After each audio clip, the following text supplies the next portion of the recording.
So I previously did a review on the Hobolight 100-watt Avant LED light about a month or two ago, and since then, a lot has changed. First, the company Hobolight has now rebranded themselves into Harlowe, and second, they released a brand new 80-watt bicolor LED light called the Avant Max. So if you haven't watched my 100-watt Avant LED light review, I would highly suggest to go watch that now so you can see the changes that they've made since that light has released. The Avant Max fixes everything that I complain about the Avant light. Just for disclosure, I did ask Harlowe, hey, can I test out the Avant Max? And they did send it right when it was released, but I didn't realize that they were gonna let me keep it. I just felt like, okay, now that I get to keep it, I wanna use it for work and portraits and make like a real 60-day review, which I did. The Avant Max is an 80-watt LED bicolor light that ranges in color temperature from 2700 Kelvin to 6500 Kelvin. It's got most of the same functionality as the 100-watt Avant light. It's still got the bright OLED screen. It's still got the special effects capabilities built in. It's got the amazing NFC tap to open, so you can use the app on your phone and you don't need to search through it. You can just tap the phone on the side of the light and it'll open the app for you. This light still has an amazing color rendition accuracy, which is one of the most important specs of this light. It's got 96 plus CRI, so you know you're getting accurate color rendition all the way through the color range. A couple other specs that I haven't mentioned is that these lights run really quiet. I wrote down in my notes that it's about 22 decibels at 3 feet, and I'm assuming that you're not going to put an 80-watt light right next to your camera or right next to your audio source. I wouldn't recommend that, but it's actually quieter than a lot of other light fixtures. And at 100% power, you're going to run at 78 minutes, which is more than enough for a typical, sit-down interview. So now if you have two of these, you can easily just swap them and use them for almost over an hour. And a lot of times you don't want to run these lights on 100%. At 75%, you can get 108 minutes. If you're running this on half power, you're getting 168 minutes, 25%, 5 hours, and then 10%, 11 hours if you're using this as like an accent light. So this is more than enough juice to get you through day's work.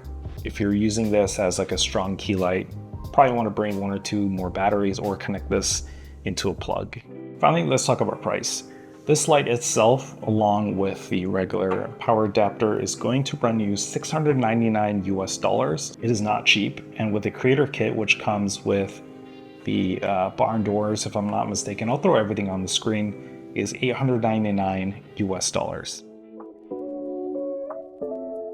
Moving on to the actual light fixture, you got a Fresnel lens on here, which you can take right off. The light is more powerful with this Fresnel lens on. I don't remember the exact lumens or the brightness, but if you have this on, it's gonna be brighter than the light just coming straight out of the chip. The creator kit, which they sent me, comes with a couple gels and a honeycomb, and you can just magnetically strap them on there if you need a new color. I use these and the barn door that's supplied, which attaches magnetically, on a photo shoot with a couple friends, and I use the tiny Harlowe Iris as my kicker light, and I'll show some of the photos here. I think they came out amazing. You could totally use an 80-watt LED light that isn't just purely for aesthetics and use it on a real shoot. So while most of the functionality is the same, because there wasn't a lot to change from the Avant to the Avant Max, the form factor is one of the most exciting things about this light. You've got this V-mount battery that looks like it's a part of this light fixture. And this looks more like a Hasselblad medium format film camera than it does look like a light. Most lights, especially the ones I own, are very utilitarian looking. So when I use them on set, people know exactly what they are. But I've been complimented when I use these lights on portraits that they're like, I haven't seen anything like that before, and I think that's Harlowe's design intentionality. The seamless V-mount battery is just something I wish more companies were implementing into their design of lights. I know for the most part this is almost purely aesthetic, but I found when I'm on set, this form factor is incredibly comfortable to use. So compared to the Avant, the V-mount battery was just very monotone and it didn't really blend in with anything on the Avant, and it wasn't built in. you had to mount it on the light stand or put it somewhere separately.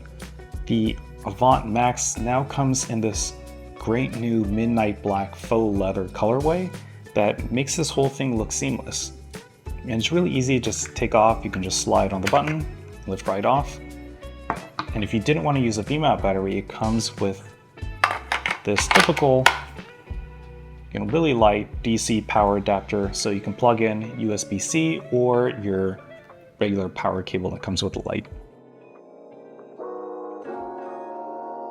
The reason why I'm so excited about how they innovated and iterated with this new V-mount battery is that on the original Avant battery, you couldn't charge or recharge the battery with USB-C, which was really confusing to me because my current V-mount battery, which is a small rig 99 watt-hour one, was rechargeable with USB-C no problem. So it was really nice not having to lug around a V-mount charger or the D-tap and power brick. I really like the fact that I could just plug in it with USB-C in my hotel room, and I'm confident that it'll be charged for the next shoot.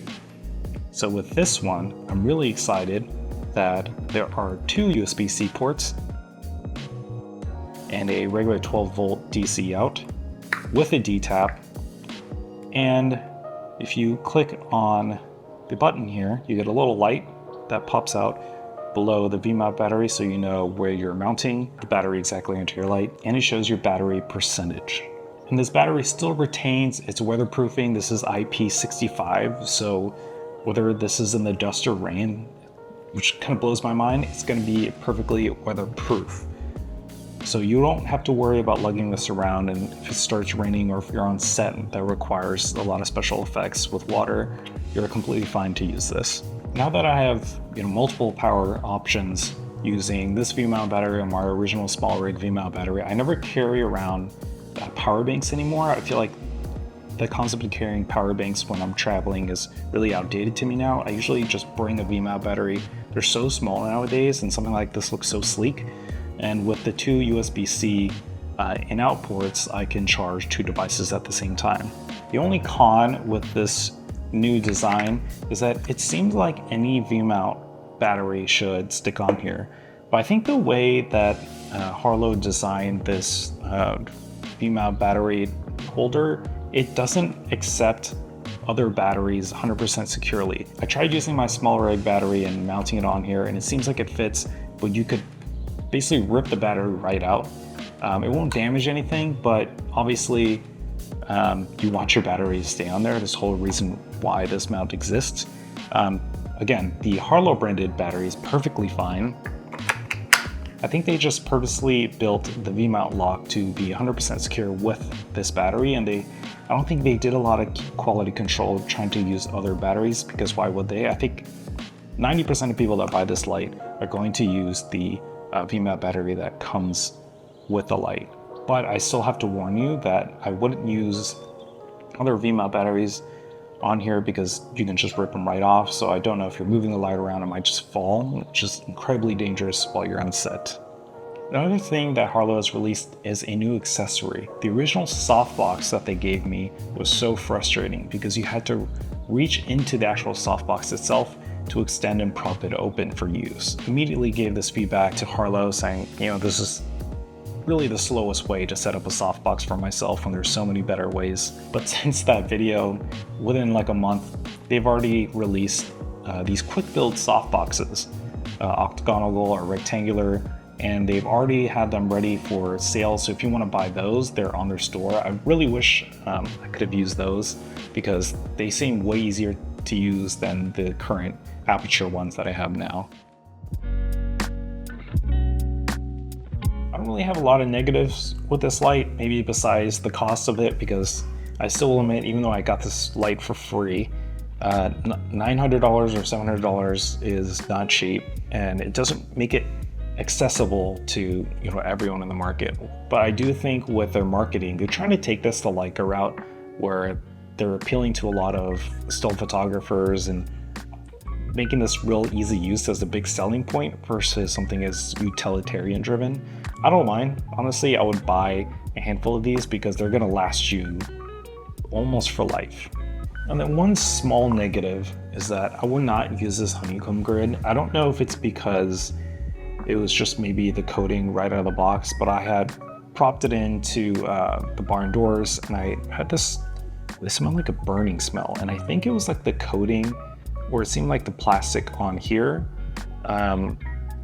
It smelled like, you know, it was gonna start smoking at 100% power. It's probably not what you wanna do anyways, like to put gels and something in front of a hot light because it's gonna melt. But I was pretty shocked that this honeycomb grid kind of started giving away like this weird plastic chemical smell on my first use. But maybe that's just a one-off thing. I haven't heard anything else from other photographers or Harlowe ambassadors about it. Oh, one last negative is that this does not come with a case. If you watch the Avant video, everything comes neatly molded into your own carry case. I had asked a Harlowe ambassador, like, hey, how are we supposed to carry this around? There's like all these gels, the barn doors, you know, this power adapter. And they just said, like, hey, the expectation with something like this is you just carry it around in your camera bag like it's another camera. I can understand that, but I wish that Harlowe releases maybe some general cases that could fit maybe like one or two of these. They don't have to be molded perfectly, but it is a little annoying. I actually bought a separate, some third-party Amazon brand to carry these lights around because I just can't have this in my camera bag when I have to carry like a bunch of the light fixtures and light stands. I usually like to keep them in my check bag. This is my current light. This is a 60 watt Amaran bicolor. I'm actually using the daylight balance one as my key light right now. They're perfectly fine lights, and I've used this for about a year or two before I ever got my hands on a Harlowe. But I mean, look at the difference between the two. I mean, this also has 20 watts more power. So if I wanted to mount my battery onto the Amaran, the most annoying thing about it was that it'd be incredibly unbalanced because they asked you to mount the V-mount on the side of the light like this. And it doesn't come with a sturdy little mount that goes into the bottom of this light fixture. It's actually like this piece of plastic that bows and sways when you have like a heavy V-mount battery or a heavy soft box on it. So I tended to be really annoyed with these, and I wanted to move on basically within a year. Because when you're shooting a corporate interview or you're doing portraits and you just see like this whole thing swaying or drooping because of how unmanageable like this weight differential is, like I gotta be quick and fast, but at the same time you have to be safe on set, and this just didn't seem like a good experience to me. Again, the light is completely fine, but the second I saw like, oh, there's an 80 watt LED light that's extremely fast to set up, that now they've released a bunch of new accessories, like I'm gonna have to move on from this. I haven't actually used these lights since I've gotten the Harlowe Avant Max. I mean, I'm using one of my Amarans right now because I have to display this on screen, so I can't put it up there. But I think it is really exciting that there's new competitors on the market. I mean, Aperture and Amaran are always going to be major players, but I do like the fact that there's something out there for creators who really need to move fast or on the go. Anyways, that was kind of a scatterbrained review of this light, but I love this light. I'm going to use it from now on as my key light. I would be using it right now if it wasn't for the fact that I have to hold it on the table. But if you have any questions, let me know. But otherwise, feel free to reach out to Harlowe. They run a lot of events. Their head of marketing, Kieran, is an amazing person, and she is very community driven. So if you even just reach out to her saying, hey, can I come to an event? Can I try a light? There's a good chance you'll get your hands on one so you can figure out whether or not the light is for you. So that's it. Appreciate you sticking around. I'll have a couple more videos in 2025 coming up, so keep an eye out for that. Bye.